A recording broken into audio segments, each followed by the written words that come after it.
Hello, this is a video for Math 3 Unit 2. In this video we're going to be focusing specifically on Worksheet 4. This should be a pretty short video just looking at a few little details that might come up as you're teaching Worksheet 4.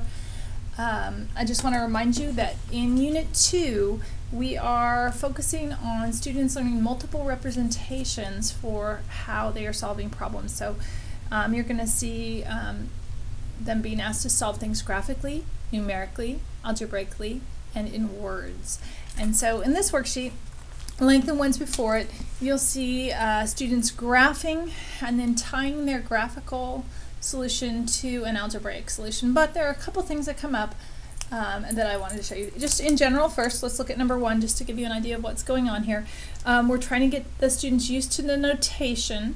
So if f of x is this function and g of x is this function, we could call this y equals negative x minus 1 quantity squared plus 4 and y equals 0.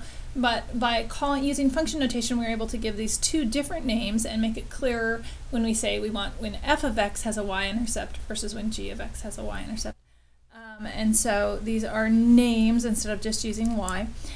If students were going to solve this by graphing and they were going to graph f of x, they would notice that this is a quadratic. It should be an upside down parabola with a vertex at 1, 4. That should be review from Unit 1, ties in really nicely. And so if we go to 1, 4, and then picture an upside down parabola, we would have down 1 over 1, down 3 over 1, down 5. And there's lots of different ways students might be able to get this graph. I think last unit I mentioned the rate of change changing by odds in a typical parabola with a lead coefficient of 1, and so that's fast for me. But you do want accurate graphs, not just the vertex and upside down, because you're looking for where these two graphs intersect. So we need to label this is f of x. And then we're going to graph g of x. G of x, remember, is g of x equals 0. That means y equals 0. And so y equals line is a horizontal line. And so students often have trouble with the fact that that's right on the x-axis. And so the fact that they want to call that the x-axis makes it hard for them to think of it as y equals 0. But on this line, all of the y values are in fact 0, not 1 or 2 or negative 1 or negative 5. They're all y values of 0. And that's g of x. So we're looking for where f of x and g of x are equal, and in this unit they should be beginning to see that we're looking for the y values of f of x to be the same as the y values of g of x. So if I plug in 1 for each of these, is the y value I get out the same? And when I plug in 1 to f, I get 4. When I plug in 1 to g, I get 0. So definitely not. And as a matter of fact, we can see the two places where the y values are the same are actually these points of intersection. And those points of intersection, because I graphed very carefully, I know are when x equals negative 1 and when x equals positive 3. And if we have them solve that algebraically, I would subtract over the 4, divide by the negative, square root. Are there other ways to do this? Yes, there are. I like this one. And so there's a couple different ways you might show work. If I had a particularly low class, I might go ahead and separate this out. It could be that this is positive 2, or it could be that this is negative 2, and then solve each one. When a higher class, I might be able to do that with less separation. So I would have 3, and adding 1, I would have negative 1. And you'll notice that the answers we got algebraically match the answers that we got graphically. The x values were f and g were had equal y values. And so that's what's going on this entire page. If we just look ahead, here they actually give you an equation to solve, but when you get to number 3, they just say solve for f of x equals g of x. And so I have to take the equation for f of x right here and copy that down, and take the equation for g of x right here and copy that down. And so understanding that the name of the function then can be replaced with the function itself and solve. In this particular case, you get to a spot where there is no solution. You might have been suspicious of that graphically because the two functions did not intersect. And last year in Math 2, most sites did not get to imaginary numbers at all. So for this unit, we expect them to answer no real solution.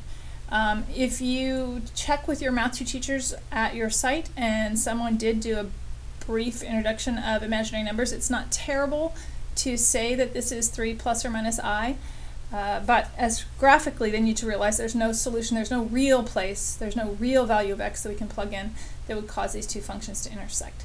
And the next few chapters we'll be trying to squeeze in some exposure to imaginary numbers. If you wanted to just teach them in this unit that the square root of -1 could be represented with I, you can. It will continue to build in over the next few units as we try to piece that in this year.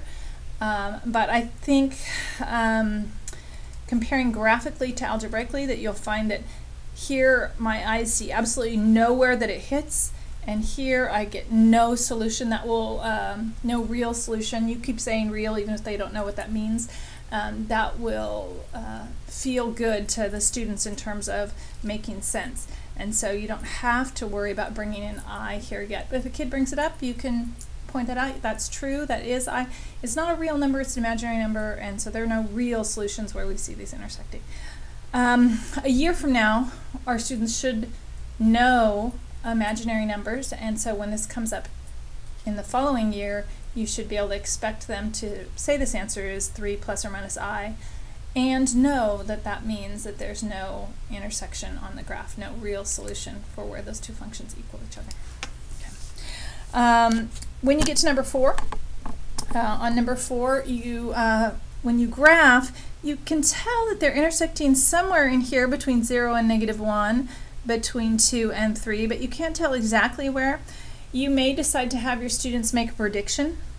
I didn't want to make a prediction when I knew that algebra was going to work just great for me, so I personally went over here and solved this.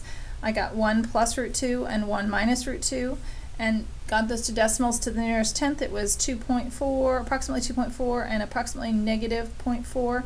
And then I used this informed piece of information to tell that the x was approximately at 2.4 and -0.4.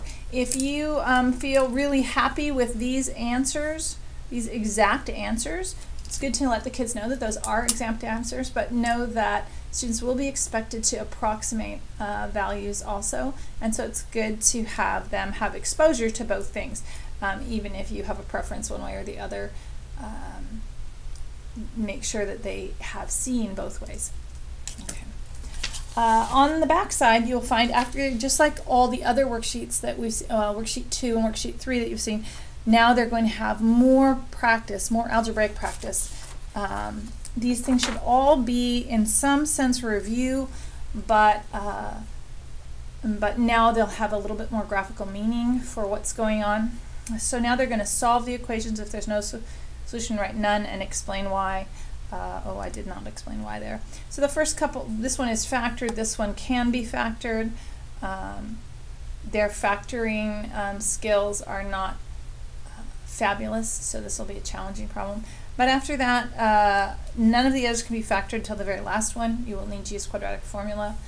And again, you'll need to check at your site if your Math 2 teachers taught quadratic formula last year.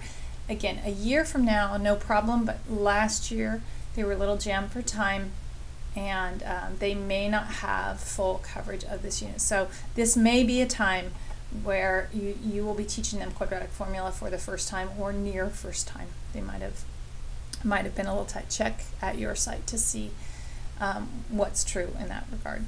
So right here, if we really just want decimal answers, we love decimal answers, we could go from this spot, or at least this spot, straight to the decimals.